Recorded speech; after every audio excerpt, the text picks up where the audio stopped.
Solve ಆಗಲ್ಲ ಕಣ್ರಪ್ಪ. ಮುಂಚೆ ನೀವೇ ಕಿಚ್ಚಾಡೋದ್ರಿಂದ ಯಾವ್ದು ಸಮಸ್ಯೆ ಬಗೆಹರಲ್ಲ. ಯಾವ ರೀತಿ ಸಮಸ್ಯೆ ಬಗೆಹರಿಸ್ಬೇಕು ಅದ್ರ ಬಗ್ಗೆ ಯೋಚನೆ ಮಾಡೋಣ.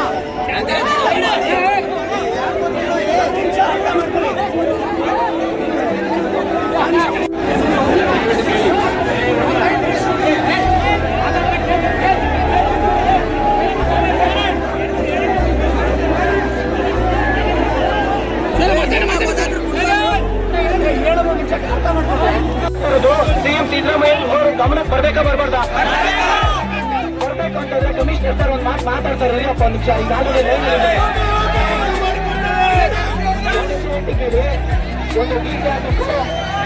ಒಂದು ಕಮಿಷನರ್ ಒಂದೇ ಎಕ್ಸಾಮ್ ಬರೆಯೋದು ಅರ್ಥ ಮಾಡ್ಕೊಳ್ಳಿ. ಎಲ್ಲ IAS UPSC ಎಕ್ಸಾಮ್ ಬರೆದು IAS IPS ಆಗೋದು. ನಮ್ಗೆ ಏನು ಸಮಸ್ಯೆ ಬಗೆಹರಿದೆ ಗೊತ್ತಿಲ್ಲ.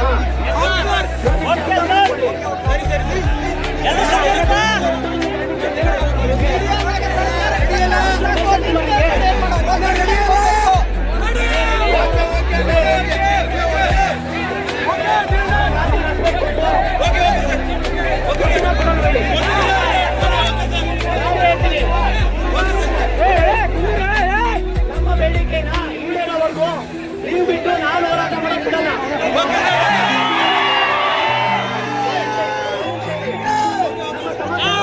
ಅಷ್ಟೇ ಮಾತಾಡ್ತಾರೆ.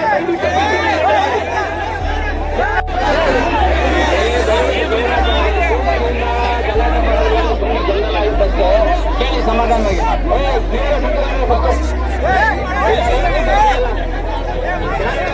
ಕುತ್ಕೊಳ್ಳಿ. ಆಯ್ತು ಕೇಳಿ, ಒಂದು ನಿಮಿಷ ಕೇಳಿ. ಪ್ರೆಸಿಡೆಂಟ್ ದಯವಿಟ್ಟು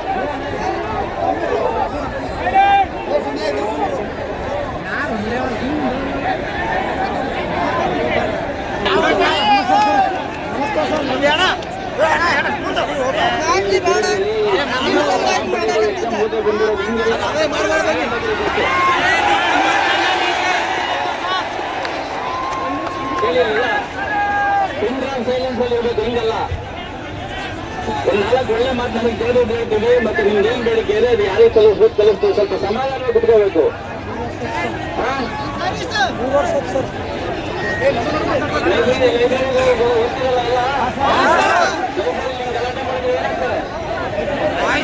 ಲೈಬ್ರರಿಯಲ್ಲಿ ಎಕ್ಸಲೆಂಟ್ ಆಗಿರ್ತೀರೋ ಎಕ್ಸಲೆಂಟ್ ಆಗಿರ್ಬೇಕು. ಯಾಕಂದ್ರೆ ನೀವೆಲ್ಲ ನಾಳೆ ಅಧಿಕಾರಿಗಳಾಗೋರು, ನಮ್ಮಲ್ಲಿ ಬಂದು ನಿಂತು ಮಾತಾಡೋರು.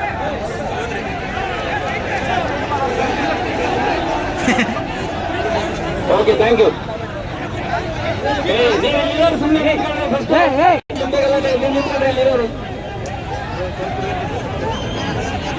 ಸ್ವಲ್ಪ ಸ್ವಲ್ಪ ಅಲ್ಲಿ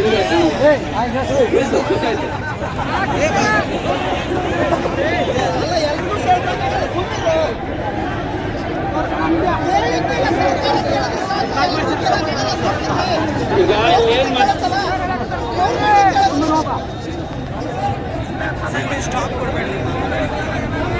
ನೋಡಿ, ಈಗ ಒಳ ಮೀಸಲಾತಿ ಕುರಿತಂತೆ ಕೆಲ ಗೊಂದಲಗಳಿತ್ತು. ಅದೆಲ್ಲ ನಿವಾರಣೆ ಮಾಡೋದ್ರಲ್ಲಿ ಸರ್ಕಾರ ಸಾಕಷ್ಟು ಕ್ರಮಗಳನ್ನು ಕೈಗೊಂಡಿದೆ ಅನ್ನೋದು ನಿಮಗೆಲ್ಲ ಗೊತ್ತಿದೆ. ಮುಂದುವರೆದು ಈಗ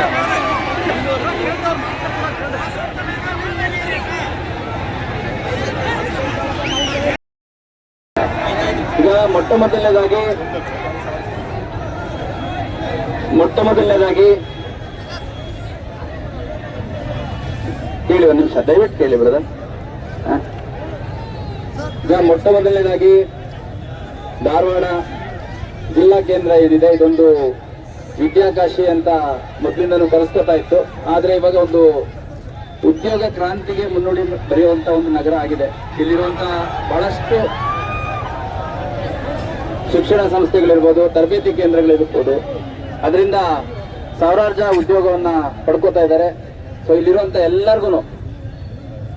ಎಲ್ಲರಿಗೂ ಮೊಟ್ಟ ಮೊದಲನೇದಾಗಿ ಇಂಥ ಒಂದು ಜಾಗದಲ್ಲಿ ನೀವು ಕೂತು ಶಿಕ್ಷಣ ಮಾಡ್ತಾ ಇದ್ದೀರಾ, ಇದರ ಪರಿಪೂರ್ಣ ಫಲಿತಾಂಶ ಸಿಗಲಿ ಅಂತ ನಾನು ಹಾರೈಸ್ತೀನಿ.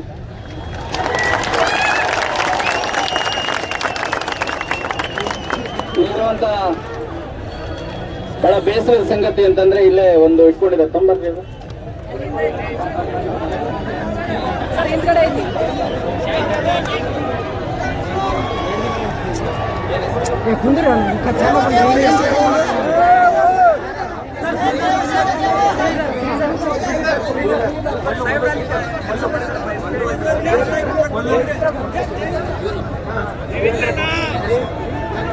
ಮನವಿ ಮಾಡುವಂಥದ್ದು, ಎಲ್ಲರಿಗೂ ಮನವಿ ಮಾಡುವಂಥದ್ದು, ಯಾವುದೇ ಕಾರಣಕ್ಕೂ ಯಾರು ಹತಾಶರಾಗಬಾರ್ದು.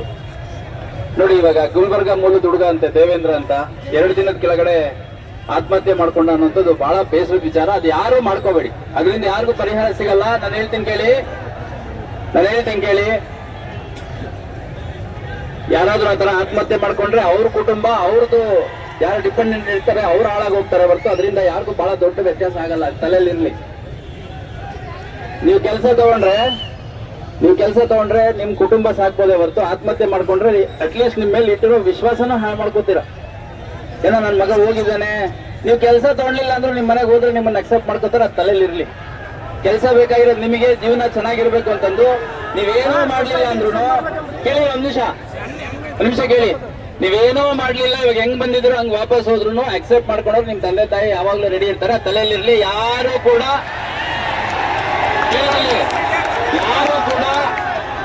ಕೇಳಪ್ಪ, ಇಲ್ಲ ಒಂದ್ ನಿಮಿಷ ಹೇಳಿ. ಯಾವುದೇ ಕಾರಣಕ್ಕೂ ಯಾರು ಆತ್ಮಹತ್ಯೆ ಅಂತ ಕೆಟ್ಟ ಕೆಲಸ ಮಾಡಬಾರ್ದು.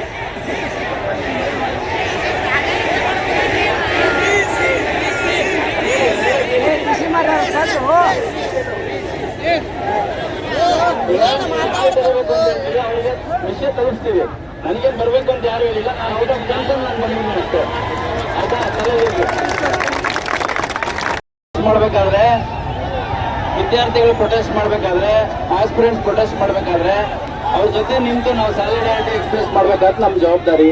ಆ ಕಾರಣಕ್ಕೆ ಬಂದಿದೆ. ನನಗೆ ಯಾರು ಕಮಿಷನ್ ಹೋಗ್ಬೇಕಂತ ಯಾರು ಕರೆದಿಲ್ಲ. ಆಯ್ತಾ? ತಲೆ ನಿಂತ್ಕೊಳ್ಳಿ. ಈಗ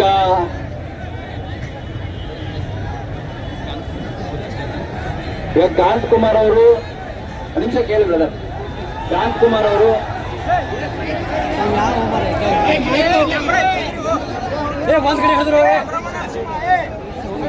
ಒಂದ್ ಕಡೆ ಇಡು, ಆ ಕಡೆ ಹಾಕ್ತಿರುತ್ತೆ. ಯಾರಿಗೆ ಕೇಳಿಸಿದ ಅಟ್ಲೀಸ್ಟ್ ಅವ್ರಿಗಾದ್ರೂ ಕೇಳಿಸ್ಲಿ. ಈಗ ಕಾಂತಕುಮಾರ್ ಅವರು ನಿಮ್ದೇನ್ ರೆಪ್ರೆಸೆಂಟೇಷನ್ ಇದೆ ಅದನ್ನ ನಮಗೆ ತೋರಿಸಿದ್ದಾರೆ. ಅದ್ರದ್ದು ಒಂದು ಕಾಪಿಯನ್ನ ಮುಖ್ಯಮಂತ್ರಿಗಳ ಕಚೇರಿಯಲ್ಲಿ ಯಾರು ಅಧಿಕಾರಿಗಳಿದ್ದಾರೆ ಅವ್ರಿಗೆ ತಲುಪಿಸಿದೀನಿ. ಮತ್ತೆ ಮುಖ್ಯಮಂತ್ರಿ ಅವರ ಗಮನಕ್ಕೆ ತರಲಿಕ್ಕೆ ಹೇಳಿದೀನಿ. ಒಂದು ನಿಮಿಷ ಕೇಳಬೇಕು. ಇಲ್ಲಿ ಕೇಳಿ, ಇಲ್ಲಿ ನಿಂತ್ಕೊಂಡು ನೀವು ಕೇಳಿದ ತಕ್ಷಣ ನಾವು ಒಳ್ಳೆ ಸ್ಪೀಡಲ್ಲಿ ಆಗಲ್ಲ. ಸ್ವಲ್ಪ ಸಮಾಧಾನವಾಗಿರಿ.